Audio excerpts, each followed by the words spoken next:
तर आमच्या घरचे इथं जातात वॉचमॅन किल्ले, इथं 13,000 रुपये महिना. तर इथं काही काम नाही.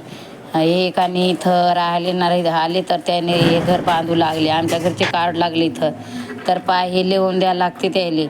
तर हे भरा लागले टॅम्पू, तर ते शूटिंग काढून द्यायला लागते. ह्या भाऊकांनी चिक्कू तोडून राहिले, इथं बसतात आमच्या घरचे.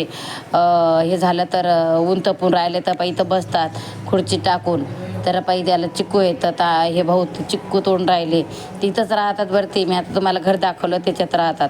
तर मग इथं राहतात, पण चटकन सुट्टी देतात बरं, काय जास्त काही तकलीफ देत नाही. तर मस्त असं काम लागलं त्याला, तर लय चांगलं. गाडीने जाणं आणि गाडीने येणं हे काय म्हणजे तिकडं गाड्या गिड्या नसतात, तर मग आम्ही त्यांना गाडी सुधरून दिली, मग जातात. 10 मिनटाचा रस्ता, येतात आणि जातात. पैसा काय खर्चायचं काम नाही, पण गाडीला जराशे लागतात. तर ते इथं खाली करून राहिले, तरी खाली करताना त्याला व्हिडिओ काढ लागते ना, पाठवा लागते. त्याच्यामुळं कसं वाटते तुम्हाला इथं वातावरण आमच्या घरच्या राहासाठी, तर नक्की कमेंट करा, लाईक करा. म्हणजे कसं रानात असल्यावाने, रानात असल्यावाने, पण जीवाला आराम आहे. मस्त नेतं काने गाडी नेणं, न्यायची आपले टेकवायचं आणि तिथं बसायचं, याचे असं काढायचं ना, साहेबले तिकडं पाठवून द्यायचं. फक्त एवढं काम आहे.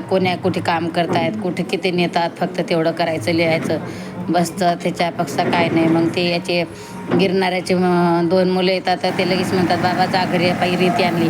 रेतीचं बी ईद होते, उतरायचं ना, त्याचा पण फोटो काढून साहेबांना पाठवावं लागतं.